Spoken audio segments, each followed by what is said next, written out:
2వ వచనం, ప్రియుడా నీ ఆత్మ వర్ధిల్లుచున్న ప్రకారము నీవు అన్ని విషయములలో వర్ధిల్లుచు సౌఖ్యముగా ఉండాలని నీ కోసం నేను ఏం చేస్తున్నాను, నేను ప్రార్థన చేయించున్నాను అని అంటాడు. ప్రియుడా, నీ ఆత్మ వర్ధిల్లుతున్నట్లుగా నువ్వు అన్ని విషయములలో కూడా ఏమవ్వాలంట, వర్ధిల్లాలి అనే మాట మాట్లాడుతున్నాడు. నీ ఆత్మ ఎదుగుతున్న ప్రకారముగా, ఆత్మ వర్ధిల్లుతున్న ప్రకారముగా ప్రతి విషయమందు కూడా నువ్వు వర్ధిల్లుతుండాలి అనే మాట జ్ఞాపకం చేస్తున్నాడు.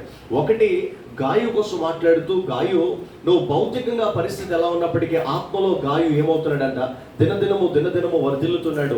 అతడు దినములు గడుస్తున్న కొలది ప్రార్థనలో కానీ వాక్యంలో కానీ అతడు ఎదుగుతూ వర్ధిల్లుతూ ఆత్మలో బలాన్ని పొందుతున్నాడు అనే మాట యోహాను గాయు కోసం రాస్తా ఉన్నాడు. సో ఇప్పుడు లోకంలో ఎదగాలని, లోకంలో దీవించబడాలని, లోకంలో ఆశీర్వదించబడాలని మనందరము కూడా కోరుతుంటాం. ఇది సహజమైన విషయమే. దేవునికి ఆలోచన కూడా అదే. ఆదాము అవ్వలతో దేవుడు మాట్లాడుతూ ఆదికాండం 1వ అధ్యాయం అంటాడు, మీరు ఫలించండి, మీరు అభివృద్ధి పొందండి, మీరు విస్తరించండి, మీరు భూమిని నిండించండి, దాన్ని మీరు ఏం చేయాలి, లోపరుచుకోనండి అని అంటాడు.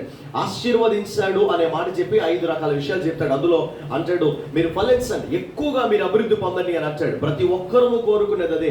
మనం అభివృద్ధి పొందాలా, మనం వర్ధిల్లాలా, మనం దీవించబడాలి అని ప్రతి ఒక్కరు ఆశపడతాను ఉంటాడు. అయితే ఇక్కడ గాయు కోసం యోహాను మాట్లాడుతూ అంటాడు, గాయు కూడా వర్ధిల్లుతున్నాడు అంటే, అయితే భౌతికంగా కాదు కానీ అతడు ఆత్మలో వర్ధిల్లే వ్యక్తిగా ఉన్నాడనే మాట అంటాడు. దేవునికి స్తోత్రం చేద్దాం ఒకసారి.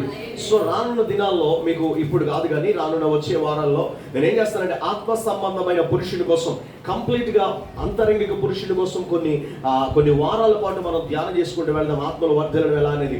అయితే ఇప్పుడు మాట్లాడుతున్న మాట ఏంటంటే, ఆత్మలో వర్ధిల్లాలి అనే మాట మాట్లాడుతున్నాడు. ఇంకా నువ్వు ఎదగాలి అనే మాట చెప్తున్నాడు. పేతురు కూడా ఇదే మాట రాస్తూ, పేతురు ఇంకొకలాగా రాస్తా ఉంటాడు. పేతురు రాసిన పత్రికకి రండి. పేతురు రాసిన మొదటి పత్రిక 2వ అధ్యాయం. పేతురు రాసిన మొదటి పత్రిక 2వ అధ్యాయం మొదటి నుంచి మనం చదువుకుంటూ వెళ్దామా. ప్రభువు దయాళుడని మీరు రుచి చూచి ఉన్న ఎడల సమస్తమైన దుష్టత్వమును, సమస్తమైన కపటమును, వేషధారణము, అసూయను, దూషణ మాటలను మానేసి శిశువులను పోలిన వారై నిర్మలమైన వాక్యమును పాల వలన రక్షణ విషయంలో మీరు ఏం చేయాలంట, ఎదుగు నిమిత్తము ఆ పాలను మీరు ఏం చేయాలి, అపేక్షించాలి అనే మాట అంటాడు. మీరు ఎదుగు నిమిత్తము వాక్యాన్ని మీరు అపేక్షించండి. ఒక చోట ఏమంటాడు అంటే, నువ్వు ఆత్మలో ఎదుగుతున్నావు అనే మాట అంటాడు, వర్ధిల్లుతున్నావు అనే మాట అంటాడు. ఇక్కడేమో మీరు ఆత్మలో ఇంకను ఎదగాలి అనే మాట జ్ఞాపకం చేస్తున్నాడు. ఎదిగే కొరకు, ఎదగడం కొరకు మీరు వాక్యాన్ని అపేక్షించండి, వాక్యాన్ని స్వీకరిస్తా ఉండండి అనే మాట అంటాడు. అపోస్తుడైన పౌలు ఇంకొకలాగా రాస్తాడు. యోహానేమో ఆత్మలో వర్ధిల్లుతున్నట్లుగా అన్ని విషయాల్లో వర్ధిల్లాలని అంటాడు. పేతురేమో ఈ వాక్యమును మీరు స్వీకరిస్తూ శిశువులను పోలిన వారు మీరు ఇంకా ఎదుగుతుండాలి అని అంటాడు. ఎంతవరకు ఎదగాలి, ఎలా ఎదగాలి అనే మాటకు అపోస్తుడైన పౌలు ఎఫెసీయులకు రాసిన పత్రిక రాస్తూ ఇలా మాట్లాడుతూ ఉంటాడు. ఎఫెసీయులకు రాసిన పత్రిక 4వ అధ్యాయం. అపోస్తుడైన పౌలు ఎఫెసీ సంఘానికి రాసిన పత్రిక 4వ అధ్యాయానికి మనం రాగలిగితే 11వ వచనం నుంచి ఇలా చెప్తాడు, మనమందరము కూడా విశ్వాస విషయంలోను దేవుని కుమారుని గురించిన జ్ఞాన విషయంలోను ఏకత్వాన్ని పొంది సంపూర్ణమైన పురుషులమయ్యేంత వరకు, అనగా క్రీస్తునకు కలిగిన సంపూర్ణతకు సమానమైన సంపూర్ణత గలవారమగు వరకు ఆయన ఇలాగు నియమించాడు. ఎలా నియమించాడంట, పరిశుద్ధులు సంపూర్ణం అవ్వాలని, సంఘము క్షేమాభివృద్ధి నొందాలని, పరిచర్య ధర్మము జరగాలని కొందరు అపోస్తులుగా, ప్రవక్తలుగా, సువార్థికులుగా, కాపరులుగా, ఉపదేశకులుగా నియమించాడు అని అంటాడు. అందువలన మనం ఇక మీద పసిపిల్లలము ఉండి మనుషుల మాయోపాయముల చేత వంచనచో, తప్పుడు మార్గములచో లాగు కుయుక్తితో గాలి కొట్టుకుని పోనట్లు కల్పించబడిన ప్రతి ఉపదేశమునకు ఇటు అటు కొట్టుకుని పోక అలల చేత ఎగరగొట్టబడిన వారమైనట్లు ఉండగా, ఈ మాట పట్టుకోండి, ప్రేమ కలిగి సత్యము చెప్పుచు క్రీస్తు వలె ఉండడానికి అన్ని విషయములలో ఎదుగుదు అనే మాట అంటాడు. దేవునికి స్తోత్రం. ఏదో ఒకసారి చెప్పాలి, 2 చేతుల పైకి అందరం వచ్చేద్దాం. హల్లెలూయా. సో ఇప్పుడు ఈ మాటలన్నీ కూడా మీకు ఒక తాటి మీదకి తీసుకొచ్చి మాట్లాడాలి అని అంటే, యోహాను అంటాడు, నువ్వు ఆత్మలో వర్ధిల్లుచున్నట్లుగా అన్ని విషయాలలో కూడా ఎదగాలి అనే మాట అంటాడు. పేతురు ద్వారా దేవుడు మాట్లాడుతూ అంటాడు, మీరు వాక్యమును అపేక్షించి మీరు ఎదుగుతూ ఉండాలి అనే మాట అంటాడు. ఇక్కడ అపోస్తుడైన పౌలు మాట్లాడుతూ, దేవుడు పరిచర్య ధర్మము జరగాలని, ప్రతి ఒక్కడు కూడా ఎదగాలని, సంపూర్ణమైన పురుషులు అయ్యేంత వరకు మనం ఎదుగుతూనే ఉండాలి. శిశువులముగా మనం ఉన్నప్పుడు, చిన్నపిల్లలుగా మనం ఉన్నప్పుడు దేవుడు తన వాక్యము ద్వారా మనల్ని పెంచుతున్నాడంట. ఎలాగా, సంపూర్ణమైన పురుషులు అయ్యేంత వరకు మనం ఎదుగుతూనే ఉండాలి. ఎవరికి సమానమైనది, క్రీస్తునకు సమానమైన సంపూర్ణత మనం సంపాదించుకునేంత వరకు మనము ఎదుగుతూ ఉండాలి. ఎలా ఎదగాలి అని మాట్లాడుతూ ఏమంటాడంటే, ఎక్కడ ఎదగాలి అని మాట్లాడుతూ మీరు ప్రేమ కలిగి సత్యము చెప్పుచు క్రీస్తు వలె ఉండడానికి 1, 2 కాదు, అన్ని విషయములలో కూడా మీరు ఏం చేయాలి? ఎదగాలి అనే మాట అంటున్నాడు. అక్కడ ఆత్మలో ఎదగాలి అంటున్నాడు. పేతురు రాస్తూ ఏమంటాడు తెలుసా? రక్షణ విషయంలో ఎదగాలి అని అంటున్నాడు. ఇక్కడ క్రీస్తులా ఉండడానికి అన్ని విషయములలో కూడా మనం ఎదిగి వర్ధిల్లే వారం ఉండాలి అని అంటున్నాడు. దేవునికి ఆలోచన కూడా అదే. దేవుడు మాట్లాడుతూ మీరు ఫలించండి, మీరు అభివృద్ధి పొందండి, అన్ని విషయాల్లో కూడా మీరు విస్తరించండి, మీరు అభివృద్ధి పొందండి అనే మాట అక్కడ మాట్లాడుతున్నాడు. అభివృద్ధి పొందడం, వర్ధిల్లడం, ఎదగడం, విస్తరించడం, ఇవన్నీ కూడా ఒకే కోవకు సంబంధించిన మాటలు. ఇవన్నీ కూడా ఎదగడానికి, వర్ధిల్లడానికి సంబంధించిన మాటలు. సో ఇప్పుడు ఈ సంవత్సరంలో దేవుడు మనతో మాట్లాడుతూ ఈ నెల ఆఖరి వారానికి వచ్చేసరికి దేవుడు మనకి తెలియజేస్తున్న మాట ఏంటంటే, ఈ సంవత్సరం మన అందరికీ ఉండే కోరిక ఎలా ఉంటుందంటే, మన ఉద్యోగంలో ఎదగాలని, మన వ్యాపారాలు వృద్ధి పొందాలని, మన చదువుల్లో ఇంకా ఎదగాలని, మనకున్న సంపద, మనకున్న పరిస్థితి ఇంకా వర్ధిల్లాలని ప్రతి ఒక్కడు కూడా కోరుకుంటూనే ఉంటాడు. అంతే తప్ప లేదంటే మన నెల బాగా వ్యాపారం జరిగిందండి, నెల ఇంకా దారుణం అయిపోవాలండి, ఇంకా నేను ఎదగకూడదండి, ఇంకా నేను వర్ధిల్లకూడదండి, నా ఉద్యోగంలో ఇంకా ఇంకా ఇంకా దిగజారిపోయిన స్థితికి వెళ్ళిపోవాలి, ఇంకా నా చదువులో దిగజారిపోయిన స్థితికి వెళ్ళిపోవాలి అని ఎవడన్నా కోరుకుంటాడా? ఎవడు కోరుకోడు. ప్రతి ఒక్కరము కోరుకునేది ఎదగాలనే, ప్రతి ఒక్కరము కోరుకునేది వర్ధిల్లాలనే. ఇప్పుడు దేవుని పిల్లలుగా మన పట్ల, మన పిల్లల కోసం మనం ఎలా ఎదగాలని, మన బిడ్డలు పాడైపోతుంటే ఏ తల్లిదండ్రి కూడా ఊరుకోరు. మన పిల్లలు ఎదగాలని కోరుతాం, మన పిల్లలు వర్ధిల్లాలని కోరుతాం. ఇప్పుడు 2 సంవత్సరాలు వచ్చినప్పుడు ఆడు చిన్నపిల్లడుగా ఉండి ఆడుకుంటా ఉంటే ముద్దుగానే ఉంటుంది. ఒక 20 సంవత్సరాలు వచ్చిన తర్వాత కూడా అదే సైజులో ఉండిపోయాడు అనుకో, ఏ తల్లిదండ్రులు సంతోషించగలుగుతారు? ఎవడు కూడా సంతోషించలేడు. వాడు వయసు వస్తున్న కొలది కూడా పిల్లలు ఏమవ్వాలి? ఎదగాలి, పిల్లలు వర్ధిల్లుతుండాలని మనం ఆశపడుతూ ఉంటాం. అదే రీతిగా దేవుని పిల్లముగా మనం ఉంటున్నప్పుడు సంవత్సరాలు గడుస్తున్న కొలది, దినాలు గడుస్తున్న కొలది ఆత్మ సంబంధమైన విషయాల్లో మనము కూడా ఎదిగి వర్ధిల్లాలని మన దేవుడు కోరుకుంటున్నాడు. హల్లెలూయా. మనం అందరము కూడా ఎదగాలని దేవుడు ఆశపడుతున్నాడు. ఏ విషయాల్లో ఎదగాలో 1, 2, 3 మాటలు మీకు జ్ఞాపకం చేసి నేను త్వరగా కంక్లూడ్ చేస్తాను. చూడండి, అపోస్తలుడైన పౌలు కొరింథీయులకు రాసిన 2వ పత్రిక, కొరింథీ సంఘానికి రాసిన 2వ పత్రిక 13వ అధ్యాయానికి రాగలిగితే అక్కడ మొదటి విషయాన్ని జ్ఞాపకం చేస్తాడు. కొరింథీ పత్రిక 2వ కొరింథీ పత్రిక 13వ అధ్యాయం 5వ వచనం. ఈ మాట పట్టుకోండి. మీరు విశ్వాసము గలవారై ఉన్నారో లేదో మిమ్మల్ని మీరే పరిశోధించుకుని ఒకసారి చూసుకోనండి, మిమ్మల్ని మీరు పరీక్షించుకోనండి. మీరు భ్రష్టులు కాకపోతే యేసుక్రీస్తు మీలో ఉన్నాడని మిమ్మల్ని గూర్చి మీరు ఎరుగరా అనే మాట జ్ఞాపకం చేస్తున్నాడు. ఇక్కడ మొట్టమొదటి మాట మాట్లాడుతున్నాడు. మీరు విశ్వాసము కలిగిన వారిగా ఉన్నారో లేదో, మీరు విశ్వాసంలో ఏ స్థాయిలో ఉన్నారో లేదో, మీ విశ్వాసం ఏ పరిమాణంలో ఉందో లేదో మిమ్మల్ని మీరు ఒకసారి పరీక్షించుకోనండి అని మాట్లాడుతున్నాడు. ఇండైరెక్ట్ గా పౌలు మాట్లాడుతున్న మాట తెలుసా? ఇన్ని సంవత్సరాలైంది సంఘము స్థాపించబడి, ఇన్ని సంవత్సరాలైంది మీరు విశ్వాస జీవితాన్ని ప్రారంభించి, ఇన్ని సంవత్సరాలైంది మీరు విశ్వాసంలో ఎదుగుతున్నారని చెప్పుకుంటూ, అయితే మీ విశ్వాసం ఏ స్థాయి వరకు అది ఎదిగిందో, మీ విశ్వాసం ఏ పరిమాణం వరకు అది ఎదిగిందో, మీ విశ్వాసము ఎంత వరకు ఎదిగిందో, మీరు విశ్వాసంలో ఏ స్థాయిలో ఉన్నారో ఒక్కసారి మిమ్మల్ని మీరు పరిశీలించి మీరు ఒకసారి పరీక్షించుకొని తెలుసుకోనండి అనే మాట జ్ఞాపకం చేస్తూ ఉంటాడు. అయితే ఇక్కడ మొట్టమొదటిగా మనం ఏ విషయంలో ఎదగాలని మాట్లాడుతున్నాడంటే, మనం అందరము కూడా దేవుని పిల్లలుగా సాగిపోతున్నప్పుడు విశ్వాస విషయంలో మనం దేవుని సన్నిధిలో ఎదిగే వారముగా ఉండాలి. దేవునికి స్తోత్రం. ఇది ఒకసారి విశ్వాస విషయంలో ఎదగాలి, విశ్వాసంలో మనం అభివృద్ధి పొందే వారము ఉండాలి. తెస్సలోనిక సంఘముతో అదే చెప్తా ఉంటాడు. తెస్సలోనిక సంఘానికి పత్రిక రాస్తూ 2వ తెస్సలోనిక సంఘం తెస్సలోనికలకు రాసిన 2వ పత్రికలో మొదటి అధ్యాయంలో ఇలా మాట్లాడుతూ ఉంటాడు. 3వ వచనం. సహోదరులారా, మేమెల్లప్పుడూ మీకోసం దేవుని కృతజ్ఞతలు చెప్తున్నాం.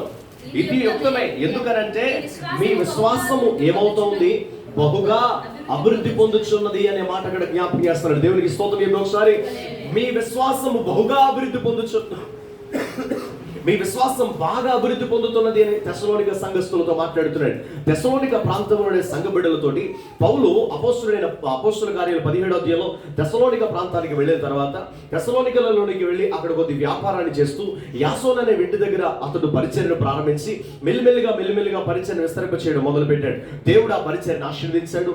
అనేక మంది ఆ పరిచర్యలోనికి వచ్చారు. కొన్ని వ్యతిరేకతలు వచ్చాయి, కొన్ని ఆటంకాలు వచ్చాయి, కొన్ని ఇబ్బందులు వచ్చాయి. అయినప్పటికీ కూడా ఆ పరిచర్య ఏమాత్రమో కూడా ఆగిపోక ఆ పరిచర్యను దేవుడు అంచెలంచెలుగా దీవించుకుంటూ ఆశీర్వదించుకుంటూ వెళ్ళాడు. దేవునికి స్తోత్రం. ఒకసారి అయితే ఆ పరిచర్య దీవించబడినప్పుడు ఇప్పుడు ఆ తెస్సలోనిక పట్టణంలో ఉన్న ప్రజలకు పత్రిక రాస్తూ చెప్తా ఉన్నాడు. ఏమో తెలుసా? మీకోసం నేను ఎల్లప్పుడూ కృతజ్ఞతలు చెప్తున్నాను, మీకోసం నేను ఎల్లప్పుడూ సంతోషిస్తున్నాను, మీకోసం కృతజ్ఞత చెల్లించబోతున్నాయి అన్నారు. ఎందుకో తెలుసా? మీ విశ్వాసము బహుగా ఏమవుతుందంట? అభివృద్ధి పొందుతుంది. మీ విశ్వాసము వ్యాపిస్తా ఉంది. అంచెలంచెలుగా మీ విశ్వాసం ఏమవుతుంది? ఎదుగుతుంది గనక మీ విశ్వాసమును బట్టి నేను ప్రభువును స్తుతిస్తా ఉన్నాను అనే మాట జ్ఞాపకం చేస్తాడు. ఇప్పుడు పౌలు సంఘము కోసం మాట్లాడుతూ చెప్తున్నాడు, కానీ ఇప్పుడు నీ కోసం ఇంకొకరు చెప్పాల్సిన మాట అవసరం లేదు. నీ కోసం నీకు నువ్వుగా ఆలోచించుకో. నీ విశ్వాస పరిమాణం ఎలా ఉంది? ఇప్పుడు నువ్వు విశ్వాసంలో ఖచ్చితంగా ఎదిగిన దానివేనా? విశ్వాసంలో వర్ధిల్లిన దానివేనా? విశ్వాసంలో బలపడిన వారమేనా? విశ్వాసంలో ఎదిగిన వారముగా మనం ఉన్నామా అని ఆలోచించగలిగితే మన విశ్వాసం ఎంతవరకు ఉందో మనకి స్పష్టంగా అర్థమైపోతుంది. ఖచ్చితంగా ఆ విశ్వాసమును బట్టి కార్యాలు మనం చూడలేకపోతున్నాం. గుర్తుపెట్టుకోండి, విశ్వాసము ఎంతవరకు ఉన్నదయ్యా మన జీవితాల్లో అంటే ఏదో మన భక్తిని కొనసాగించుకోవడానికి సరిపోతుంది తప్ప ప్రార్థనలోను వాక్యంలోనూ ఏదో కొనసాగిపోవడానికి ఆదివారం వచ్చి దేవుడి మందిరంలో కూర్చోవడానికి, 4 మాటలు వినడానికి, పోన్లో ఈరోజు దేవుడు మాట్లాడు అని చెప్పుకుని సర్దుకెళ్ళిపోవడానికి సరిపోతుంది తప్ప ఎంతకాలమైనా కూడా నీ విశ్వాసము ఇదే రీతిలో ఉంటే ఏమాత్రం ఒకటి సరిపోదు. దేవుడు మాట్లాడుతున్న మాట తెలుసా? నువ్వు ఎదుగుతున్న కొలది, దినాలు గడుస్తున్న కొలది నీ విశ్వాసము నిన్ను బలపరచగలిగిందై ఉండాలి, నీ విశ్వాసము క్రియలు జరిగించగలిగిందై కూడా ఉండాలి. దేవుడికి స్తోత్రం. ఏదో ఒకసారి ఈ రెండు కూడా నీలో జరగాలి. ఒకటి, నీ విశ్వాసము ద్వారా నీ జీవితంలో కార్యం జరగాలి, నీ విశ్వాసం ద్వారా ఇతరుల జీవితాల్లో కూడా కార్యం జరగాలి. ఇతరుల జీవితాలు ఎలా జరుగుతుందండి అని అంటే మీకు 2 విషయాలు చూపిస్తాను. మీరు ఇంటికి వెళ్ళిపోయి చదువుకోండి. ఇప్పుడు చదివించేంత టైం లేదు. చదివిస్తే చదివి జాగ్రత్తగా వినే ఓపిక మీ దగ్గర కూడా లేదు. జాగ్రత్తగా మెల్లిగా నేను వివరించుకుంటూ వెళ్ళిపోతాను. మీరు ఇంటికి వెళ్ళిపోయి చదువుకోండి. మత్తయి సువార్త 15వ అధ్యాయం 1, మత్తయి సువార్త 8వ అధ్యాయం 1, మార్కు సువార్త 2వ అధ్యాయం 1. ఈ 3 సందర్భాలను మీకు నేను జ్ఞాపకం చేసుకుని వెళ్తాను. 3 సందర్భాలు మీకు జ్ఞాపకం చేసుకుని వెళుతున్నప్పుడు శ్రద్ధగా గమనించాలి. మత్తయి సువార్త 15వ అధ్యాయంలో ఒక ఆమె కనబడుతుంది. యేసు ప్రభు దగ్గరికి వెనకాల పరిగెత్తుకుని వస్తూ ఉంటుంది. తూరు సిదోనుల ప్రాంతం నుంచి పరిగెత్తుకుని వస్తూ ఇలా మాట్లాడుతుంటది. అయ్యా ఒక్కసారి కనికరించయ్యా, ఒక్కసారి నా పరిస్థితి ఇలా చూడు ప్రభు అని చెప్పేసి అంటది. ఏంటమ్మా ఏంది నీ గొడవ ఏంటంటే, నా ఇంటికాడ నా బిడ్డకు ఒంట్లో బాగోలేదు, కొంచెం ఒకసారి నన్ను కనికరించు ప్రభు అంటే, ఆ మాట విన్న తర్వాత యేసు ప్రభు ఆమెను పట్టించుకోకుండా వెళ్ళిపోవడం మనం గమనించగలుగుతాం. అయితే కొంచెం వెనక ఉన్న శిష్యులందరూ కూడా రికమెండ్ చేస్తూ ఉంటారు, ప్రభా ఒకసారి ఇప్పుడు పరిస్థితి ఏంటో చూడొచ్చు కదా, చాలా బాధపడతా ఉంది, చాలా ఇబ్బంది పడతా ఉంది, ఒకసారి ఆమెకు ఉన్న విశ్వాసం బట్టి కొన్ని కార్యాలు జరిగించవచ్చు కదా అంటే, యేసు ప్రభు వాళ్ళతో కూడా మాట్లాడకుండా ఆయన ఆమె వైపు తిరిగి ఇలా మాట్లాడుతున్నాడు. అమ్మా ఇదిగో పిల్లలు తీసేసి కుక్క పిల్లలకి వేయడం న్యాయం కాదు కదా అని చెప్పేసి అంటే ఆవిడ అంటది, అలా కాదు ప్రభా, నువ్వు అన్నది న్యాయమే, కానీ చంటి పిల్లలు తినకపోతే ఆ పడేసేది పట్టుకెళ్ళి కుక్క పిల్లలకే కదా పడేస్తారు. చంటి పిల్లలది తీసి కుక్క పిల్లలకి వేయడం న్యాయం కాదు, కానీ పిల్లలు తినగా వదిలేసినవి తినకుండా పక్కన పాడేసినవి కాస్త కుక్క పిల్లలకే కదా ప్రభు వేస్తారు. ఒకసారి అలాంటి దాన్ని అనుకుని అయినా ఒకసారి నా కనికరాన్ని చూపించు ప్రభు అని చెప్పేసి అంటే, ఇప్పుడు ఆయన ఇలా మాట్లాడుతూ ఉంటాడు, నేను తిట్టినా కూడా నువ్వేమనుకోలేదు, నేను కాదనకుండా నువ్వేమనుకోలేదు, ఇలాంటి మాటలు మాట్లాడకుండా ఆయన స్ట్రైట్ అంటాడు, అమ్మా నీ విశ్వాసము గొప్పది, నీ విశ్వాసం గొప్పదనే మాట మాట్లాడుతున్నాడు. బైబిల్లో చాలా రకాలైన విశ్వాసాల కోసం మాట్లాడుతున్నాడు. ఒకటి విశ్వాసము అని తెలియజేస్తూ ఉంటాడు. ఎవడైతే హృదయం విశ్వసించిన నోటితో యేసు ప్రభువును ఒప్పుకుంటాడో ఆ విశ్వాసం వాడిని ఏం చేస్తుందంట, రక్షిస్తుంది అంటాడు. రోమపత్రిక 9వ అధ్యాయం ప్రకారం విశ్వాసము మన రక్షించగలుగుతుంది. అది మామూలు విశ్వాసం. కొన్నిసార్లు బైబిల్లో ఇలాంటి విశ్వాసాల కోసం మాట్లాడతాడు యేసు ప్రభు వారు. అవిశ్వాసము అని మాట్లాడుతూ ఉంటాడు, అల్ప విశ్వాసము అని మాట్లాడుతూ ఉంటాడు. మీరు గమనించారు లేదు కొన్ని మాటలు మాట్లాడేటప్పుడు. ఇప్పుడు ఈమె కోసం మాట్లాడేటప్పుడు ఏమంటాడు తెలుసా, ఇది అల్ప విశ్వాసము కాదు, ఇది అవిశ్వాసము కాదు, ఇది సాధారణమైన విశ్వాసం కాదు, ఇది గొప్ప విశ్వాసం అనే మాట దేవుడు మాట్లాడుతున్నాడు. దేవుడికి స్తోత్రం. ఏదో ఒకసారి అంటే దాని అర్థం ఏంటయ్యా, గొప్ప విశ్వాసం అని అంటే ప్రార్థనకు జవాబు రాకపోయినా ఆమె విశ్వాసంలో మార్పు ఏమి కనిపించలే, ప్రార్థనకు వ్యతిరేకమైన జవాబు వచ్చినా కూడా ఆమె విశ్వాసంలో మార్పు ఏం కనిపించట్లే, దేవుడు పట్టించుకోకుండా వెళ్ళిపోతున్నట్లు కనిపించినా కూడా పెద్ద మార్పు ఏం కనిపించట్లే. అలాగని చుట్టూ ఉండే వాళ్ళు ఎందుకు వస్తుందా ఈవిడ వెనకాల, ఎందుకు ఉపయోగం ఏంటి, ఆయన పెద్ద పట్టించుకోవట్లేదు కదా, రకరకాలైన మాటలు చుట్టూ వినపడుతున్నా ఆమె విశ్వాసంలో మార్పు ఏమాత్రము కూడా కనిపించట్లేదు. ఈ మాట నీకు ఎందుకు జ్ఞాపకం చేస్తాను సార్, విశ్వాసంలో ఎదగడం అంటే దాని అర్థం ఇక్కడ జ్ఞాపకం చేస్తూ మాట్లాడుతాడు. నువ్వు దినములు గడుస్తున్న కొలది కొన్నిసార్లు గుర్తుపెట్టుకో బిడ్డ, కొన్నిసార్లు విశ్వాసపు ఆరంభంలో, విశ్వాస జీవితం ఆరంభంలో మనం చేసిన ప్రతి ప్రార్థనకి దేవుడు వెంటనే జవాబు ఇచ్చేస్తా ఉంటే మన విశ్వాసం పెరుగుతుంటది. కానీ విశ్వాసంలో ఎదిగిన తర్వాత, విశ్వాస జీవితంలో కొద్ది కాలం కొనసాగిన తర్వాత కొన్ని ప్రార్థనలకు సమాధానం రాదు, కొన్ని ప్రార్థనలకు జవాబు రాదు, కొన్ని ప్రార్థనల కొరకు ఎక్కువ కాలం నిరీక్షించాల్సి ఉంటుంది, కొన్ని ప్రార్థనల కొరకు ఎక్కువ కాలం ఎదురు చూడాల్సి ఉంటుంది, కొన్ని పోరాటాల కోసం సంవత్సరాలు తరబడి దేవుని సన్నిధిలో అంగలార్చాల్సిన పరిస్థితి ఉంటుంది. అలాంటప్పుడు మన విశ్వాసం ఏమైపోద్ది అంటే మెల్లిమెల్లిగా ఏమైపోద్ది, సన్నగిల్లిపోతూ ఉంటుంది. ఇప్పుడు ఈమె కోసం ఆలోచించండి, ప్రార్థన చేసి చేయంగానే దేవుడు పట్టించుకోలే, అలాగే వెనక్కి వెళ్ళిపోలేదే. ప్రార్థన చేసి చేయంగానే అమ్మ చిన్నపిల్లలు తీసి ఒక్క పిల్లలకి వేయడం కష్టం, ఐఎమ్ సారీ వెళ్ళిపో అని చెప్పేసి అన్నట్టుగా మాట్లాడుతుంటే వెళ్ళిపోలేదు, ఏమాత్రం ఒకటి వెళ్ళిపోలే. పరిస్థితులు మారిపోతున్నా, చుట్టూ ఉండే సిచ్యువేషన్స్ అన్ని మారిపోతున్నా, దేవుడు పట్టించుకోనట్లుగా అనిపిస్తున్నా, విశ్వాసములో మార్పు మాత్రం లేదు. నేను చెప్తున్నాను బిడ్డ, ఎంతవరకు విశ్వాసంలో నువ్వు ఎదగాలో చెప్పనా? ఈ సంవత్సరం దేవుడు మాట్లాడుతున్నాడు. అన్ని విషయాలు ఎదుగుతున్నావు కరెక్టే, భౌతికంగా వర్ధిల్లుతున్నారు, ఇల్లులు కట్టుకుంటున్నారు, వస్త్రాలు సంపాదించుకుంటున్నారు, ఆస్తి సంపాదించుకుంటున్నారు, అన్ని బాగానే ఉన్నాయి. కానీ విశ్వాసంలో ఎన్ని సంపాదించుకుని విశ్వాసం లేక దిగజారిపోతే ఉపయోగం ఏంటి చెప్పు?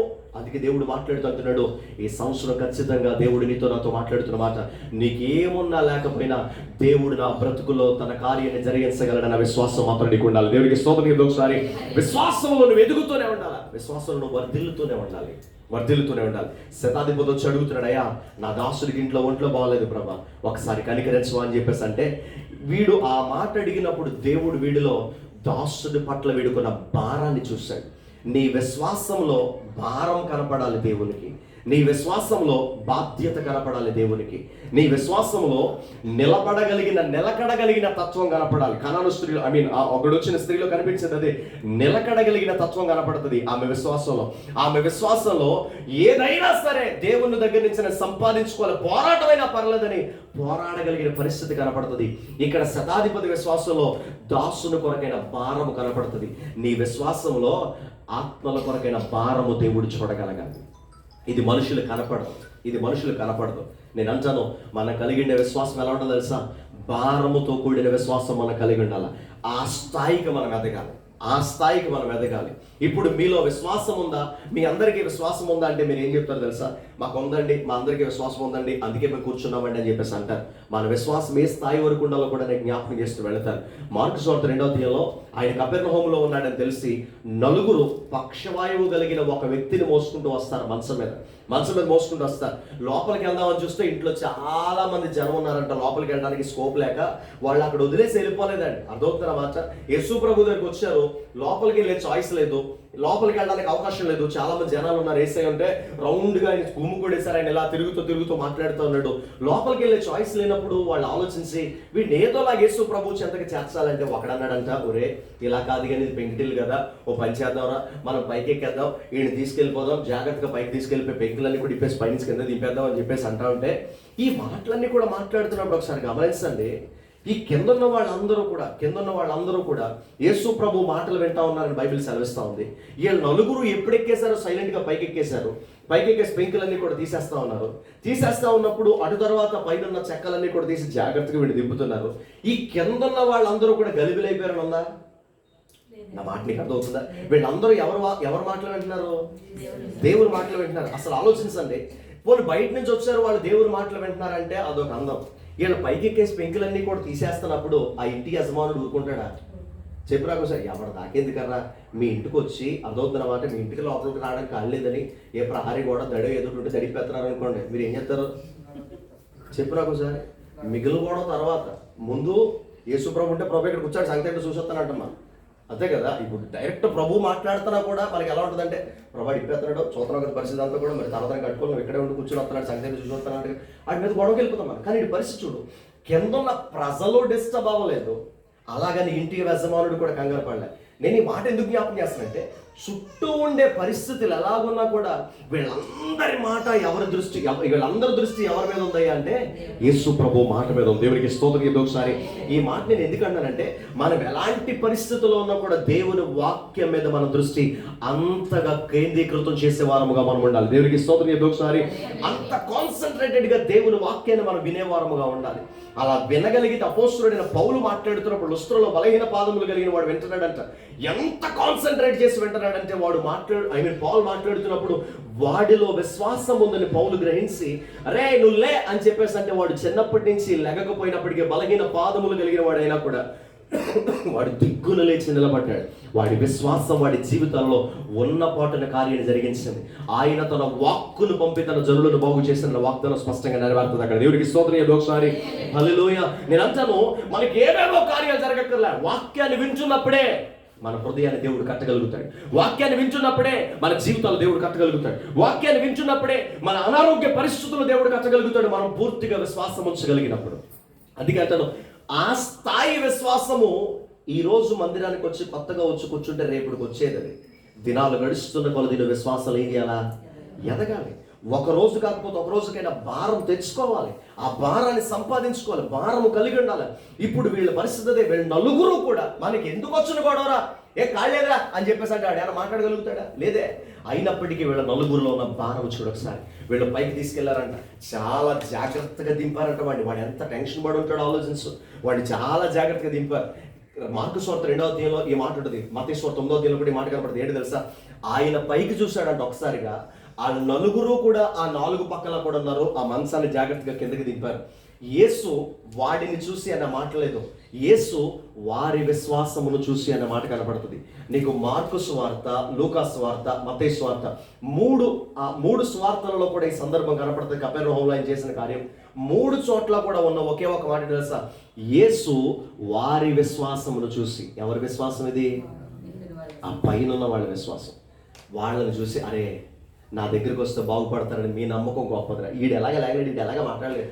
వాళ్ళ విశ్వాసమును చూసి వాడిని దింపేశారు. ఇంకొక మాట కనపడుతుంది అక్కడ, వాడిని దింపేసి ఏం జరుగుతుందో అని పైనుంచి వాళ్ళు చూడలే. వాడిని దింపేశారు. వాళ్ళు పైనుంచి దిగి జాగ్రత్తగా అన్ని కూడా సర్దేసి మళ్ళీ మెల్లిగా నడుచుకుంటూ వచ్చేస్తున్నారు. ఇప్పుడు వాళ్ళు నాకు అనిపిస్తుంది, ఎప్పుడన్నా వాళ్ళని ఆపి, ఒరే మీరు దింపేశారండి మీరు జాతకి దిగిపోయారు, మళ్ళీ పైకి లాగాలి కదా, మరి ఆయన పరిస్థితి ఏంటంటే ఇంకా మేము లాగాల్సిన పని ఏమాత్రం లేదు సార్. ఒక్కసారి దింపడం వరకే మా పని.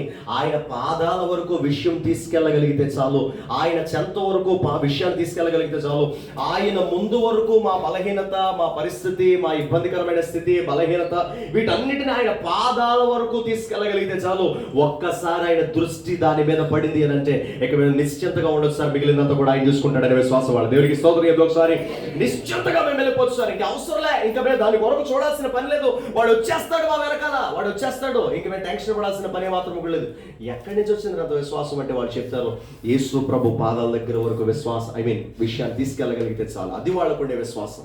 నేను అంటాను, చాలా సార్లు మన జీవితంలో మన పరిస్థితి ఎలా తెలుసా? యేసయ్య పాదాల దాకా విషయాన్ని తీసుకొని వస్తాం, ఆయన దగ్గర వదిలేసి వెళ్ళేటప్పుడు మళ్ళీ పట్టుకుని వెళ్ళిపోతాం. నాకు ఇచ్చే ప్రమాణం విషయం ప్రాబ్లం అది. అందుకే ఇంకా దాంతో బాధపడుతూ, ఇంకా వేదన పడుతూ వీళ్ళు చేసిన పని తెలుసా? యేసయ్య పాదాల దగ్గర వరకు వాళ్ళు నలుగురు కలిసి వాళ్ళు తీసుకొచ్చారు, అక్కడ వదిలేశారు, వాళ్ళ పనులు చూసుకుంటూ వెళ్ళిపోయారు. వాళ్ళ కారణం ఏంటంటే మిగిలింది ఎవరు చూసుకుంటారు? మిగిలింది ఆయన చూసుకుంటాడు. కానీ మన పరిస్థితి ఎలా ఉంటుందంటే, అక్కడ దాకా తీసుకొస్తాం, అవుతలేదు ప్రభా, సర్లే పట్టుకెళ్ళిపోతారులే అని మన పట్టుకెళ్తాం. ఈ మాట నీకు ఎందుకంటే తెలుసా? దేవుడి రోజు నీతో నాతో మాట్లాడుతున్న మాట అదే. విశ్వాస విషయంలో మనం ఎదగాలి. శిష్యులందరూ కలిసి యేసు ప్రభువుని అదే అడుగుతారు, మాకు నువ్వు వెళ్ళిపోయిన తర్వాత నాకు సీట్ రాసి ప్రభా, మేమందరము కూడా నీ వెనకాల పరిచర్య చేయగలి కదా ప్రభా అని వాళ్ళు అడగరు. కానీ లూకా సువార్త 17వ అధ్యాయానికి వెళ్ళండి. లూకా సువార్త 17వ అధ్యాయం 5వ వచనానికి వస్తే, శిష్యులందరూ కలిసి యేసు ప్రభు దగ్గరికి వచ్చి చేస్తున్న ప్రార్థన. లూకా సువార్త 17వ అధ్యాయం 5వ వచనం. అపోస్తలులందరూ కలిసి ఇలా అడుగుతున్నారు, మా విశ్వాసమును నువ్వేం చేయాలి? వృద్ధి పొందించు ప్రభా, మా విశ్వాసమును అభివృద్ధి చెందేటట్లుగా చేయ ప్రభా.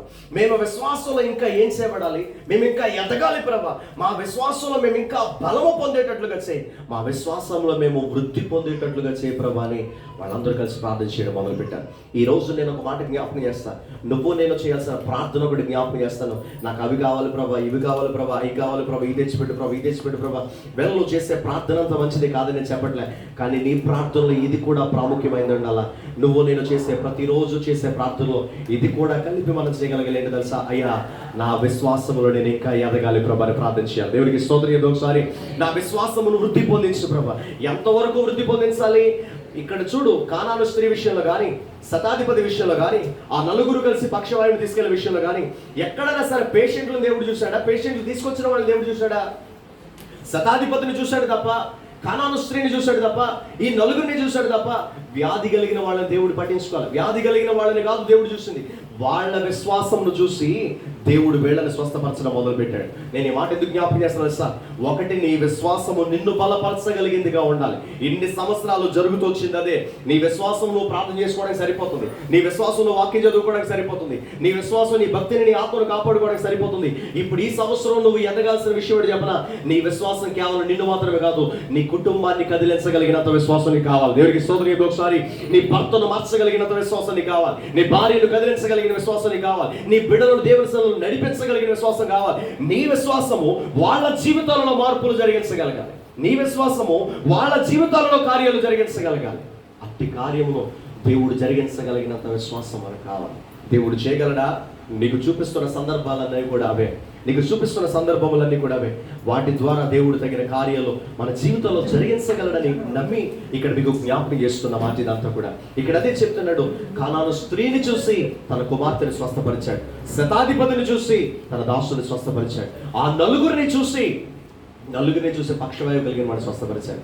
నేను ఒక మాట అంటాను బిడ్డ, నిన్ను బట్టి ఈ సంవత్సరం నీ కుటుంబాన్ని దేవుడు రక్షించలేడా? నీ కుటుంబాన్ని దేవుడు స్వస్థపరచలేడా? నీ కుటుంబీకుల విషయాల్లో దేవుడు కార్యాలు జరిగించలేడా అంటే నేను అంటాను, ముందు నువ్వు ఎదగలిగితే నన్ను బట్టి ఎలా జరుగుతుందని నేనంటే మీకు సింపుల్గా మాట చెప్పనా, మీరు అందరూ చేసే పనే. కొద్ది కాలం తర్వాత మామిడి పళ్ళు వస్తాయి కదా, కొద్ది కాలం తర్వాత మామిడి పళ్ళు వస్తాయి. అన్ని పచ్చిగా ఉన్నాయనుకోండి, త్వరగా ముగ్గిపోవడానికి అట్లా ఏం చేస్తారు, అటుకెళ్ళి వాటిని అన్నింటినీ కూడా తీసుకెళ్ళి కవర్ చుట్టేసి గడ్డిలో పెట్టడమో, పల్లెటూరు అయితే గడ్డిలో పెట్టడం, లేకపోతే బియ్యం పెట్టిలో పెట్టడమో చేస్తారు.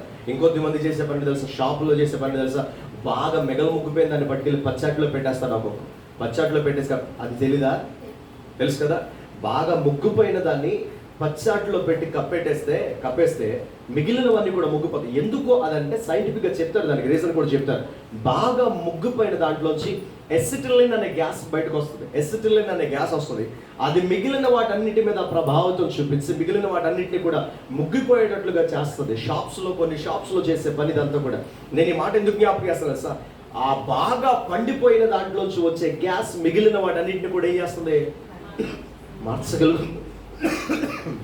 మార్చగలుగుతుంది కదా. నేను అంటాను, విశ్వాసంలో పూర్తిగా ఎదిగినప్పుడు, విశ్వాసంలో పూర్తిగా వర్ధిల్లినప్పుడు అది మిగిలిన వాళ్ళ జీవితంలో కార్యం జరిగించదా? ఖచ్చితంగా చేస్తుంది. అందుకే అంటాడు, మొట్టమొదటిగా నువ్వు ఏ విషయంలో ఎదగాలి అంటే విశ్వాస విషయంలో ఎదగాలి. రెండవది ఏ విషయంలో ఎదగాలో తెలుసా? చూడండి, కొలస్సీయులకు రాసిన పత్రిక, టైం తక్కువగా ఉంది కనుక నేను త్వరగా ముందుకు వెళ్ళిపోతాను. కొలస్సీయులకు రాసిన పత్రిక 1వ అధ్యాయం. అపోస్తుడైన పౌలు కొలస్సీ సంఘానికి రాసిన పత్రిక, కొలస్సీయులకు రాసిన పత్రిక 1వ అధ్యాయం 9వ వచనం నుండి చదువుతాం. చాలా పెద్దగా ఉంటుంది.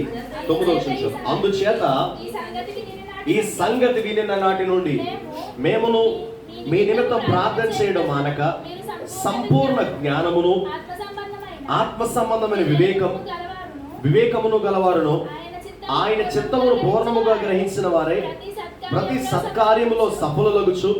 ఇదిగో ఇక్కడి నుంచి జాగ్రత్తగా చూడండి, దేవుని విషయమైన జ్ఞానమందు మీరేమి అయ్యవాలి, అభివృద్ధి పొందొచ్చు అనే మాట అంటాడు. ఒకటి తెస్సలోనిక సంఘము కోసం రాస్తూ విశ్వాస విషయంలో మీరు అభివృద్ధి పొందుతున్నారు, ఎదుగుతున్నారు, అందుని బట్టి నాకు సంతోషం అని అంటాడు. అక్కడ యోహాను రాస్తూ గాయుతో ఆత్మ విషయములను వర్ధిల్లుతున్నట్లుగా అన్ని విషయాల్లో కూడా వర్ధిల్లాలా.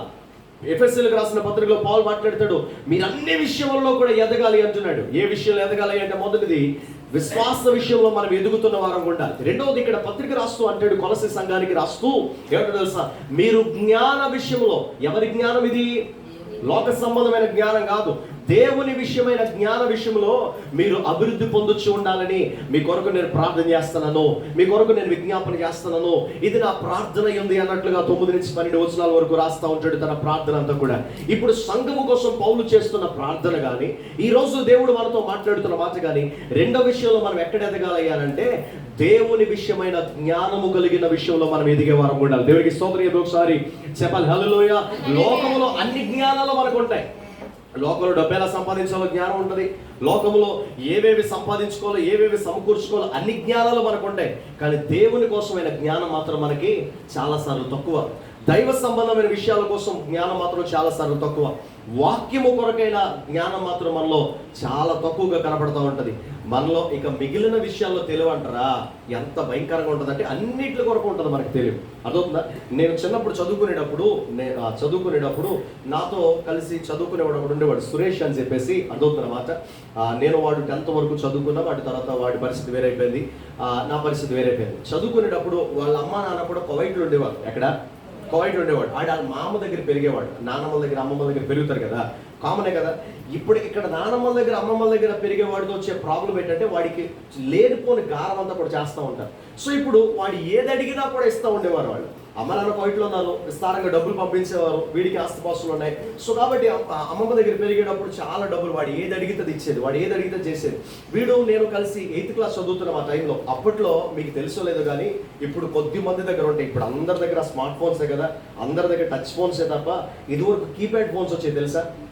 కీప్యాడ్ ఉండేది వాటికి. బ్లాక్ అండ్ వైట్లో ఉండేది ఫోన్ అంతా కూడా. కలర్ వచ్చింది, దానికంటే ముందు ఏ ఫోన్ ఉండేది? Black and white. వాడిన బ్యాచే కదా ఇదంతా. అదేదో పెద్ద ఐ మీన్ ఏదో ఘనత సాధించినట్టుగా ఉండేది ఆ టైంలో ఆ black and white phone. So ఇప్పుడు ఆ ఫోన్ వాళ్ళ మామ దగ్గర ఉండేదంటే ఎప్పుడన్నా వాళ్ళ నాన్న కానీ వాళ్ళ అమ్మ కానీ కువైట్ నుంచి ఫోన్ చేస్తే అందులో ఫోన్ మాట్లాడడం అంటే ఆ పెద్దావిడికి చాలా సంబరం అయిపోయింది. ఫోన్ అప్పుడే కొత్తలో వచ్చిన పరిస్థితి. వీడు వాళ్ళ మామనే డబ్బులు అడిగిన ప్రతిసారి కూడా ఇచ్చేది. ఒక్కొక్కసారి డబ్బులు ఇవ్వలేదు అనుకున్న మాట నీకు అర్థమైందా? ఇప్పుడంటే టచ్ ఫోన్లు వచ్చేసి అంతా కూడా ఆటోమేటిక్ అయిపోయింది. అంతా కూడా వాడు చేసే పని తెలుసా? వాడు డబ్బులు అడిగిన ప్రతిసారి ఎప్పుడైతే వాళ్ళ మామ ఇవ్వలేదనుకో ఆ ఫోన్ తీసుకుని అందులో బ్రైట్నెస్ అంతా తగ్గించేవాడు. బ్రైట్నెస్ తగ్గించేస్తే ఫోన్ ఏమైపోద్ది? నల్లగా అయిపోతుంది కదా. బ్లాక్ అండ్ వైట్ ఫోన్లో బ్రైట్నెస్ తగ్గించేస్తే కనిపించేది ఏమంటుంది? బ్రైట్నెస్ అంతా తగ్గించేవాడు, వాల్యూమ్ అంతా కూడా తగ్గించేవాడు. ఇక బ్రైట్నెస్ తగ్గిపోతే ఇక అందులో అక్షరాలు ఏం కనపడవు. వాల్యూమ్ తగ్గించేస్తే ఇంకేం వినిపించే పరిస్థితి కాదు. ఆ ముసలాడికి మా ముసలాడికి ఏమో ఏం తెలిసింది కాదు. ఒరే ఫోన్ పోయిందంటే ఆడని కూడా చూసి ఇందులో బల్బు ఆడిపోయింది, బల్బు మార్చుకుని ఆవిడ డబ్బులు ఇవ్వడం.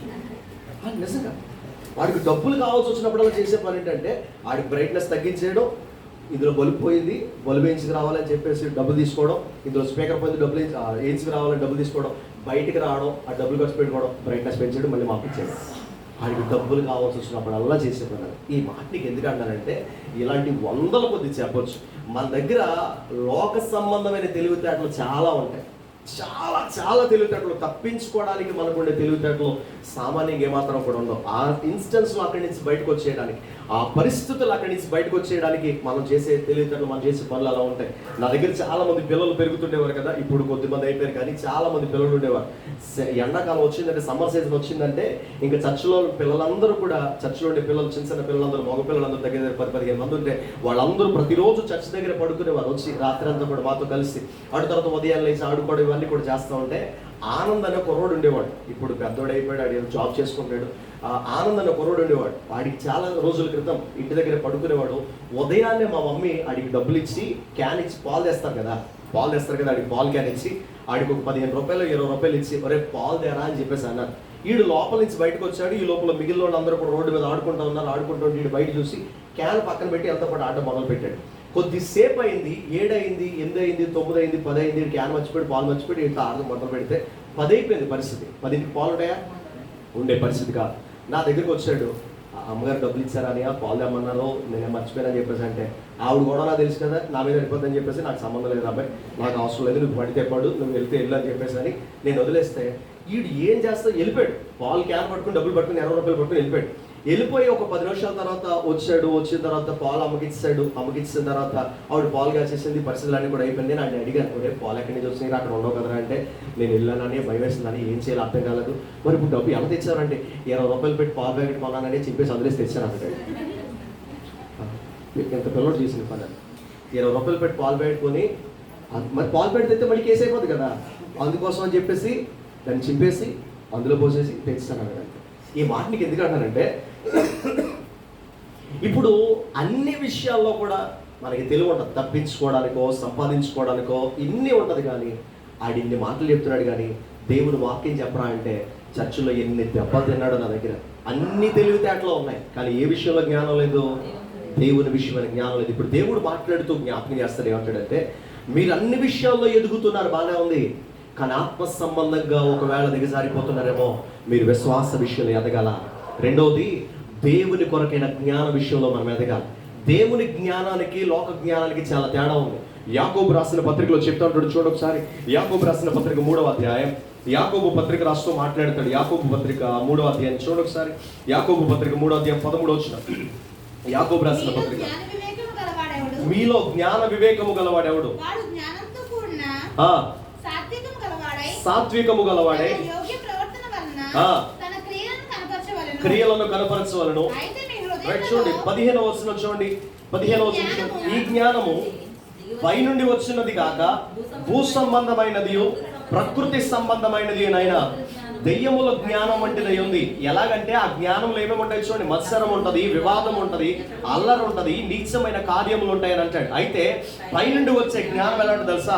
అది పవిత్రముగా ఉంటుంది, తర్వాత సమాధానకరంగా ఉంట, తర్వాత అది మృదువుగా ఉంట, తర్వాత అది లోబడేదిగా ఉంట, తర్వాత అది మంచి ఫలములతో నిండుకున్న తర్వాత అది వేషధారణ గాని పక్షపాతము గాని లేనిదై ఉంటది అని మాట అంటాడు. దేవునికి స్తోత్రం చెప్పి ఒకసారి పైనుండి వచ్చు జ్ఞానముతో నింపబడిన ప్రతి ఒక్కడిలో కూడా ఈ లక్షణాలన్నీ కూడా కనపడతా ఉంటాయి. దేవుని జ్ఞానంలో మీరు అభివృద్ధి పొందని అన్నప్పుడు ఎవడైతే దేవుని జ్ఞానాన్ని సంపాదించుకుంటాడో వాడు పవిత్రంగా ఉండగలుగుతాడు. దేవుని జ్ఞానము కలిగిన వాడు సమాధానము కలిగి ఉండగలుగుతాడు. దేవుని జ్ఞానము కలిగిన వాడు వేషధారణ లేకుండా పక్షపాతము లేకుండా వాడు దేవుని కొరకు యథార్థంగా వాడు సాగిపోగలుగుతాడు అన్న. దేవునికి స్తోత్రం చెప్పి ఒకసారి అది కంటాడు ఇక్కడ విశ్వాసముల విషయంలో మీరు వెతకడం మంచిదే. అయితే ఇప్పుడు జ్ఞాన విషయంలో కూడా మీరు ఎదగాలి. జ్ఞానములో ఎదుగుతున్నాడు అని అంటే వాడి జీవితంలో బయటికి ఏం కనపడుతుందో తెలుసా? పవిత్రత కనపడుతుంది. దేవుని జ్ఞానం వీడికి ఉంది అని మనం ఖచ్చితంగా ఒక వ్యక్తిని చూసి చెప్పగలగాలంటే వాడి బ్రతుకులో ఏం కనపడుతుందో చెప్పలా? పవిత్రత కనపడుతుంది. వాడు ప్రతి ఒక్కరితోనూ కూడా సమాధానముగా ఉండగలుగుతాడు. అట్ ది సేమ్ టైం మాట్లాడుతూ వాడు మృదువైన స్వభావాన్ని కలిగి ఉండగలుగుతాడు. వాడు పక్షపాతము లేక వేషధారణ లేక ఎక్కడొకలాగా బయట ఒకలాగా లేక వాడు యథార్థంగా వాడు ఉండగలుగుతాడు. ఇది దేవుని జ్ఞానముతో నింపబడిన వాడికి కొన్ని లక్షణములు ఇవన్నీ. దేవునికి స్తోత్రం. ఏదో ఒకసారి అది కట్టాడు. మీరు లోక జ్ఞానంతో కాదు, లోక జ్ఞానంతో నింపబడే వాడిలోనంట మీరు పైన చదివారు మత్సరం ఉంటుంది, వివాదం ఉంటుంది, నీచమైన కార్యములన్నీ కూడా ఉంటాయి. పైపెచ్చు దాన్ని కప్పిపుచ్చుకోవడానికి వాడు ట్రై చేసుకుంటూ వెళ్ళిపోతూ ఉంటాడు. కానీ దేవుని జ్ఞానముతో నింపబడే వాడిలో సమాధానము కనపడుతుంది. దేవుని జ్ఞానము చేత నింపబడిన వాడిలో పవిత్రత కనపడుతుంది. దేవుని జ్ఞానము చేత నింపబడిన వాడిలో వేషధారణ లేక యథార్థత కనపడుతుందని బైబిల్ చెప్తుంది. దేవునికి స్తోత్రం. ఒకసారి ఆ జ్ఞానము చేత మనం నింపబడాలి. ఇంకా దీనికోసం మాట్లాడితే ఏమంటాడు తెలుసా? ఆ జ్ఞానం ఎప్పుడు మనకు లభిస్తుందో కూడా చెప్తాడు. సామెతల గ్రంథము 2వ అధ్యాయానికి వస్తే సామెతల గ్రంథము 2వ అధ్యాయంలో ఆ జ్ఞానం మనం ఎలా సంపాదించుకోవాలో చెప్తా ఉంటాడు. సామెతల గ్రంథము 2వ అధ్యాయం మొదటి నుంచి మనం చదువుకుంటూ వెళితే అక్కడ మాట్లాడతాడు, నా కుమారుడా నా మాటలు విని నా ఆజ్ఞలు దాచుకుంటే జ్ఞానమునకు చెవియొక్కి హృదయపూర్వకంగా వివేచన అభ్యసిస్తే తెలివికై మొర పెడితే వివేచనకై మనవి చేస్తే వెండిని వెతికినట్లు దాన్ని వెతికితే దాచబడిన ధనమును వెతికినట్లు దాన్ని వెతికితే అప్పుడు యెహోవా యందు భయభక్తులు ఎలాంటిదో నువ్వు గ్రహించగలుగుతావు. దేవుని గురించిన జ్ఞానం విజ్ఞానము నీకు లభించును అనే మాట అంటాడు. దేవుడికి స్తోత్రం చేద్దాం. ఒకసారి ఈ జ్ఞానం ఎలా సంపాదించుకోవచ్చు అంట?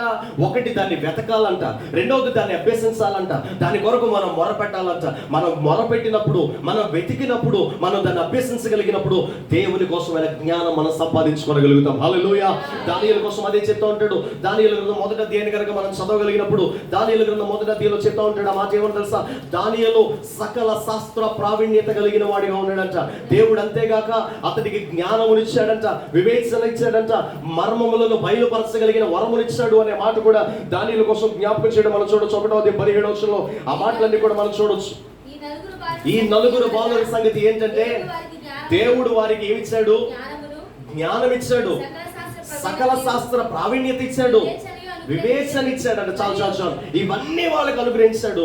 మరియు దానియేలుకు మర్మములను బయలుపరచగలిగిన కృపను కూడా దేవాది దేవుడు ఇచ్చాడు అనే మాట బైబిల్ మనకి జ్ఞాపకం చేస్తాడు. సో ఇప్పుడు ఈ విషయాలన్నీ కోసం నేను చెప్తున్నాను, ఈ జ్ఞానము కొరకు మనం మొరపెట్టే వారము ఉండాలి, ఈ జ్ఞానమును మనం వెతికే వారము ఉండాలి. యోసేపు కోసం మాట్లాడుతూ ఉంటాడు అదే మాట.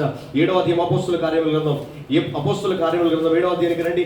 అపోస్తుల కార్యముల గ్రంథము 7వ అధ్యాయం తొందరగా చూద్దాం ఒక మాట. అపోస్తుల కార్యముల గ్రంథం 7వ అధ్యాయం 9వ వచనాన్ని చదువుదాం ఒకసారి. అపోస్తుల కార్యముల గ్రంథం 7వ అధ్యాయం 9వ వచనం. ఆ గోత్రకర్తలు మత్సరపడి యోసేపును ఐగుప్తులోనికి పోవుటకు అమ్మేశారు, కానీ దేవుడు అతనికి తోడయ్యుండి శ్రమలన్నింటిలో నుంచి తప్పించి, ఆ మాట పట్టుకోండి, దయను జ్ఞానమును ఐగుప్తు రాజైన ఫరో ఎదుట అతనికి అనుగ్రహించినందున ఫరో ఐగుప్తునకును తన ఇంటి వారందరికీ అతని అధిపతిగా నియమించాలనే మాట అంటాడు. యోసేపు కోసం మాట కనపడుతుంది. యోసేపునకు దేవుడు ఏమిచ్చాడంట? జ్ఞానం ఇచ్చాడు. ఏ జ్ఞానం ఇది? భౌతిక సంబంధమైన జ్ఞానం కాదు, పైనుండి వచ్చే జ్ఞానం. నీకు ఇందాక అందుకే చెప్పాను, పైనుండి వచ్చే జ్ఞానం ఎవడైతే సంపాదించుకుంటాడో వాడు ఎలా ఉంటాడో? పవిత్రంగా ఉండగలుగుతాడు. యోసేపు జీవితాన్నంతా కూడా మనం గమనించగలిగినప్పుడు, దానియేలు జీవితాన్నంతా మనం గమనించగలిగినప్పుడు వారిరువురు కూడా దేవుని కొరకు పవిత్రంగా సాగిపోయిన సాక్ష్యం మనకు కనపడుతూ ఉంటది. వేషధారణ అనేది మాత్రము కూడా వాళ్ళలో కనపడదు. దానియేలు యోసేపు జీవితంలో చాలా స్పష్టంగా మనం ఆ విషయాలు చూడగలుగుతాం.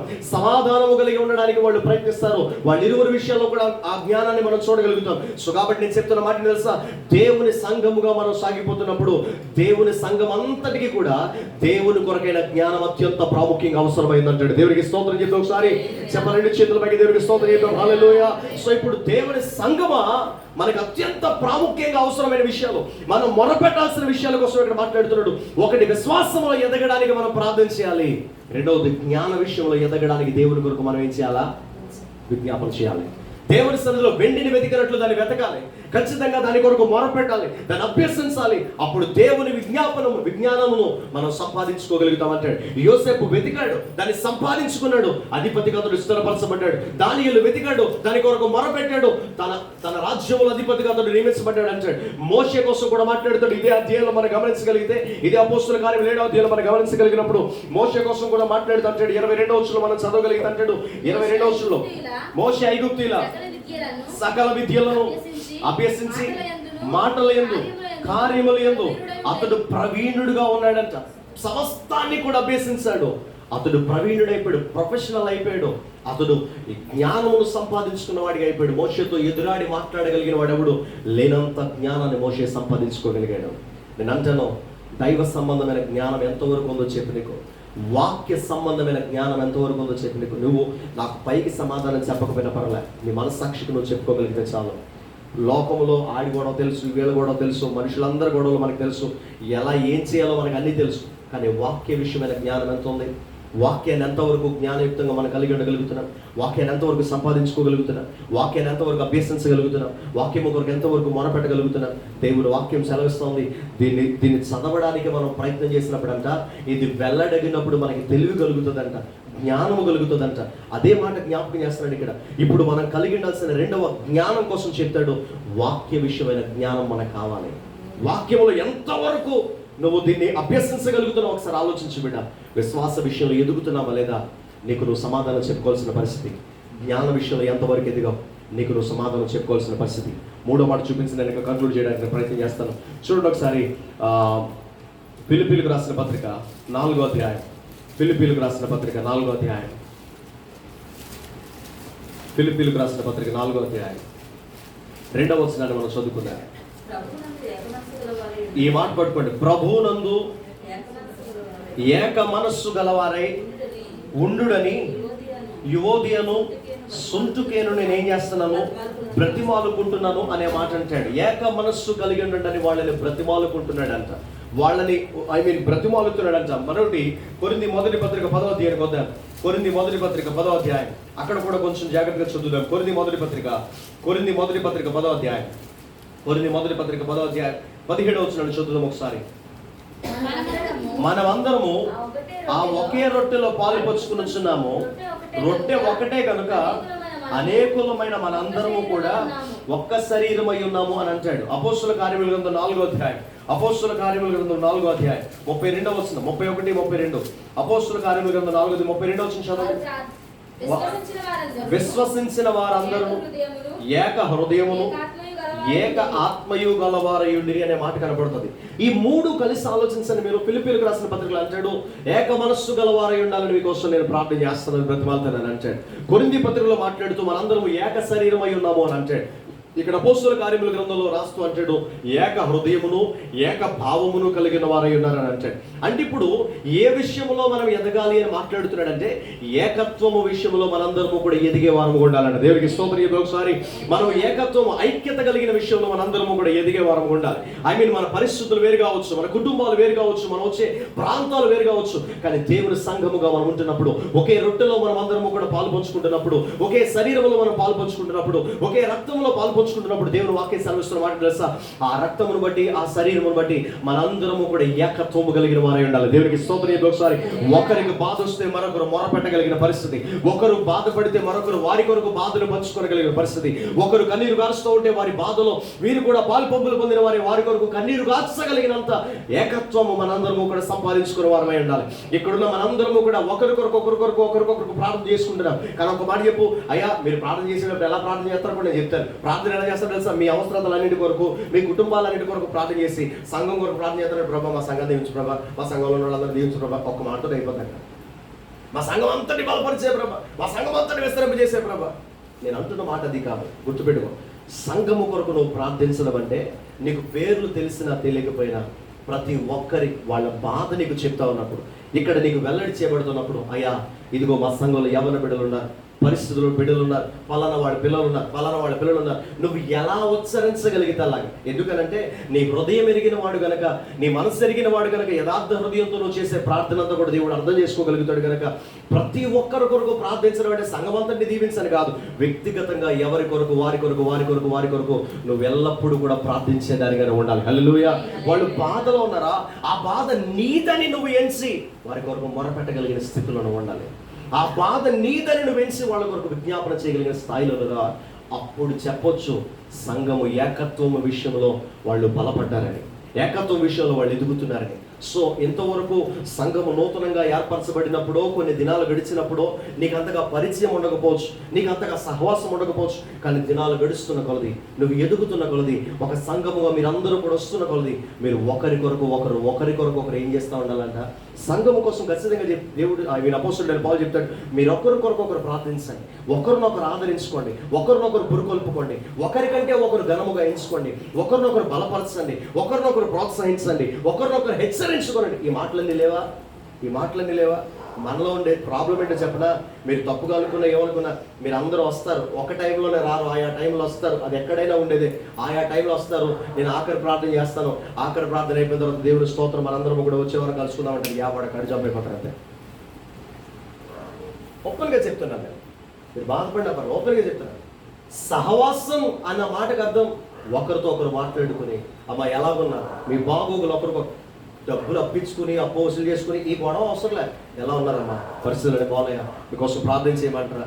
ఒకరితో ఒకరు సహవాసం కలిగి ప్రార్థన చేయడానికి ధ్యాన పెద్ద ఇబ్బంది చెప్పిన ఆది అపోస్తుల దినాల్లో సంఘమంతా కలిసి ఒకరి విషయాలు ఒకరు తెలుసుకుని వాళ్ళు ప్రార్థించేవారు. మీరు ఎక్కడెక్కడి నుంచో వస్తున్నారు కాదని చెప్పట్లే, కానీ అందరూ ఒక చోటకు వస్తున్నప్పుడు, ఒక శరీరంలోనికి వస్తున్నప్పుడు, ఒక దేవుని మాట వింటున్నప్పుడు, ఇప్పుడు ఇదంతా ఒక శరీరమా 4 శరీరాల, ఒక శరీరం అయినప్పుడు ఒకరితో ఒకరు కనీసం మాట్లాడుకునేంత టైం లేదా? మీకు టైం అయిపోతుంది కరెక్టే, అంటే అందుకే తక్కువ వెళ్ళిపోతున్నారు, దూరం వెళ్ళాలి కాదని చెప్పట్లేదు, మీకంటే ఎక్కువ దూరం వెళ్ళాలి నేను. ఒకరితో ఒకరు మాట్లాడుకుని కొంచెం సరదాగా మాట్లాడుకుని సహవాసం కొరకే కదా నువ్వు వచ్చేది. మీరు వచ్చి మీ ప్రార్థన మీరే చేసుకుని, మీ ఆరాధన మీరే చేసుకుని, మీ వాక్యం మీరే వినేసి, మీకు మీరే ప్రార్థన చేసుకుని వెళ్ళిపోతే నువ్వు ఇక్కడ దాకా కూడా రావాల్సిన పని లేదు. నేను ఓపెన్గా చెప్తున్నాను, నువ్వు ఇక్కడ దాకా కూడా రావాల్సిన పని లేదు. ఎందుకంటే లైవ్ వస్తుంది కాబట్టి, ఈ రోజు కాకపోతే రేపు కాకపోతే ఎల్లుండైనా అది యూట్యూబ్ పెడతాం కాబట్టి మీరు ఇక్కడ చూసేసుకున్నా సరిపోదు. ఇక్కడికి వచ్చేది దేనికోసం వస్తున్నాం మనం? సహవాసం కోసం. ఒకరితో ఒకరు మాట్లాడుకోవాలి, ఒకరితో ఒకరు చక్కగా. మీకు ఇంకా చిన్న ఆప్షన్ చెప్పిన, కొద్ది మందిగా ఉన్నాం కనుక, తక్కువ మందిగా ఉన్నాం కనుక ఇంకా బెస్ట్ ఆప్షన్ చెప్పాలి అని అంటే, ఇంకా మంచి ఆప్షన్ చెప్పాలి అంటే, మీరు ఒకరినొకరు అంతమందిని ఒకేసారి కాదు, ఒకరినొకరు మీరు హ్యాపీగా ఒకరోజు భోజనానికి ఆహ్వానించుకోవచ్చు. ఈరోజు నువ్వు మా ఇంటికి రా, నేను మీ ఇంటికి వస్తాను, లేకపోతే వారానికి ఒక రోజు, నెలకొకరిని గట్టిగా ఉంటే ఒక 20-30 మంది ఉంటాం మేము ఇక్కడ. నువ్వు నీకు స్తోమతున్నప్పుడు నువ్వు తినేదే పెట్టు, నువ్వు ఏది వండుకుంటావు అదే పెట్టు. నువ్వు చక్కగా ఎవరొకరిని ఆహ్వానించి చక్కగా వాళ్ళతో కలిసి, మీరు వాళ్ళతో కలిసి, వాళ్ళు మీతో కలిసి సహవాసం చేయండి, కొంచెం భోజనం చేయండి, కాసేపు సరదాగా వాళ్ళ కోసం మీరు వాళ్ళ కోసం ప్రార్థన చేయండి.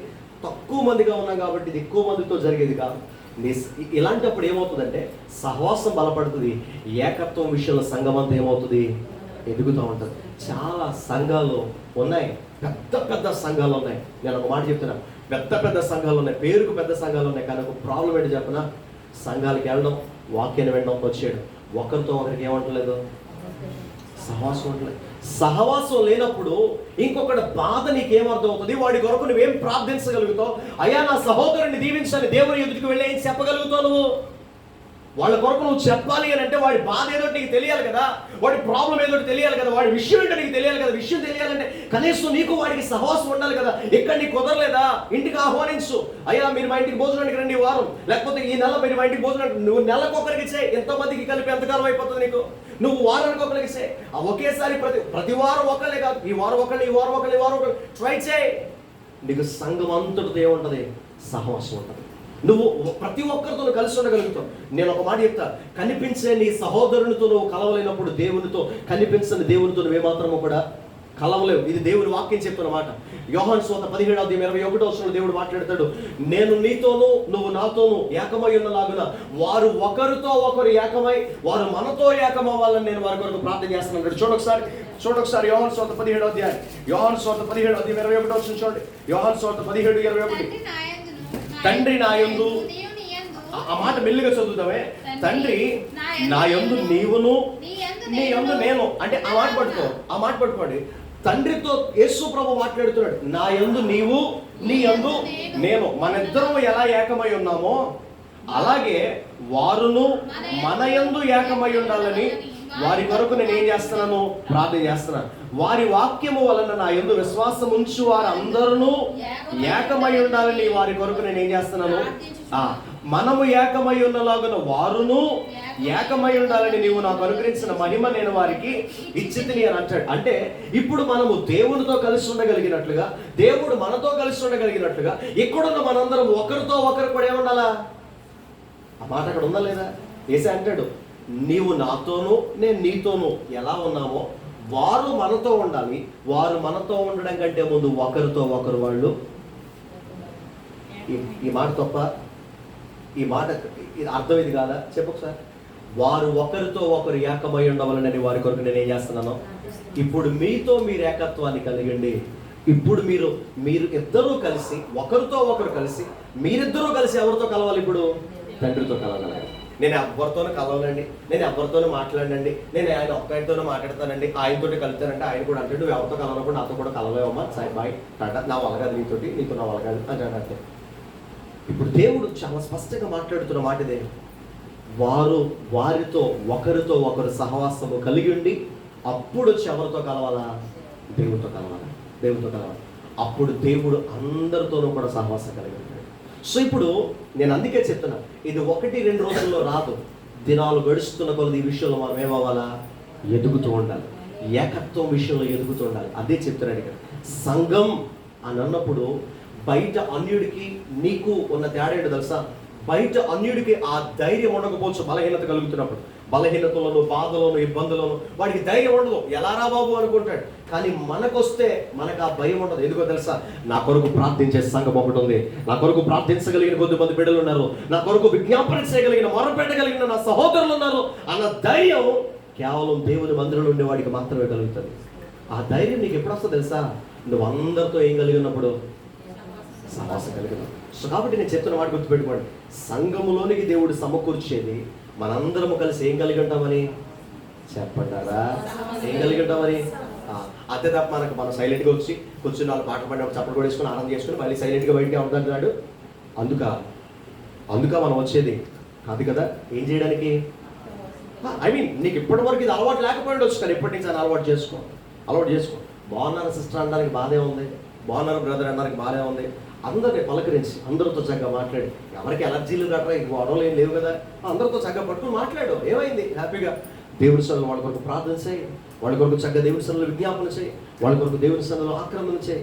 నువ్వు వాళ్ళ విషయం తెలిసినప్పుడు నీ విషయముగా దేవుడి సన్నిధిలో మొరపెట్టగలిగితే, ఒకటి భారము కలిగి ప్రార్థన చేస్తున్నందుకు నిన్ను, నీ ప్రార్థన బట్టి వాళ్ళ జీవితంలో ఇద్దరు విషయాల్లో కూడా దేవుడు కార్యం జరిగించగలుగుతాడు.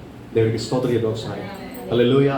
ఇరువురు విషయాల్లో కూడా దేవుడు తన కార్యం జరిగించగలుగుతాడు. అందుకే అంటాడు, విశ్వాస విషయంలో ఎదగాల, రెండవది జ్ఞాన విషయంలో ఎదగాలి, మూడవది ఐక్యత విషయంలో ఎదగాలి. తర్వాత అంటాడు, ప్రేమ కలిగి సత్యము చెప్పుచు అన్ని విషయాల్లో ఎదగాలి అంటాడు. అంటే దైవ సంబంధమైన ప్రేమ విషయంలో ఎదగాలి. నేను ఇక్కడ రెఫరెన్స్ చూపించేంత టైం నాకు లేదు. ప్రేమ కలిగి సత్యము చెప్పుచు, సత్యం విషయంలో ఎదగాలి, ప్రేమ విషయంలో మనం ఎదగాలి. అందుకంటాడు ఐక్యత విషయంలో ఎదగాలి. సహోదరుల ఐక్యత కలిగి ఉండేది ఎంత మేలు, ఎంత మనోహరం. అక్కడ ఏమంటుంది తెలుసా? ఆశీర్వాదం ఉంటుందంట, శాశ్వత జీవం అచ్చట ఉండవలనని అనే మాట అంటాడు. అంటే ఐక్యత ఎక్కడుందో అక్కడ ఏముంటది చెప్పాలి? ఆశీర్వాదం ఉంటుంది. ఐక్యత ఎక్కడుందో అక్కడ శాశ్వత జీవం ఉంటుంది. ఐక్యత ఎక్కడుందో అక్కడ అభిషేకం ఉంటుంది. దేవునికి స్తోత్రం చేద్దాం. ఒకసారి అహరోను తల మీదుగా పోయబడి గడ్డముల మీదుగా కారుచు అంగీ లంచుల వరకు దిగజారుచున్న పరిమళ తైలం వలె ఉండును. అది హెర్మోను మంచు కొండల మీద దిగజారుచున్న పరిమళ తైలం వలె ఉంటుంది. ఈ మాటలన్నీ కూడా ఎందుకు జ్ఞాపకం చేస్తున్నాడు కీర్తనకారు 133 కీర్తనలో? ఎందుకు చెప్తున్నాడు? ఐక్యత ఉన్న చోట అభిషేకం ఉంటుంది, ఐక్యత ఉన్న చోట ఆశీర్వాదం ఉంటుంది, ఐక్యత ఉన్న చోట శాశ్వత జీవం ఉంటుంది. ఇవన్నీ ఉండడానికి కారణం తెలుసా? ఐక్యత ఉన్న చోట దేవుడు వచ్చి నివసించగలుగుతాడు. దేవుడికి స్తోత్రం చేద్దాం. ఒకసారి ఆయనే వచ్చి నివసించగలుగుతాడు. ఆయన మనతో ఉండగలుగుతాడు, మనము తండ్రితో ఉండగలుగుతాం, మనందరం ఏకత్వం కలిగి ఉండగలుగుతాం. అది కంటాడు, మీరు విశ్వాస విషయంలో ఎదగాలి, మీరు దైవ జ్ఞానము కలిగిన విషయంలో మీరు ఎదగాలి. మూడోది ఐక్యత విషయంలో మీరు అందరూ కూడా ఎదిగే వారం ఉండాలి. ప్రేమ విషయంలో మనం ఎదగాలి, సత్యము విషయంలో మనం ఎదిగే వారం ఉండాలి. అట్టి కృప దేవుడు మనకు అనుగ్రహించిన కాక. కళ్ళు మూసుకుందాం, ప్రార్థించేద్దాం. అందరం కలిసి కళ్ళు మూసుకుందాం, ప్రార్థించేద్దాం. కళ్ళు మూసుకుందాం, అందరం కలిసి ప్రార్థించేద్దాం. దయచేసి కళ్ళు మూసుకుందాం, ప్రార్థించేద్దాం. కళ్ళు మూసుకుందాం. ప్రభా, ఈ దినమును మీరు మాతో మాట్లాడిన ప్రతి మాటను బట్టి నేను స్తుతిస్తా ఉన్నాను.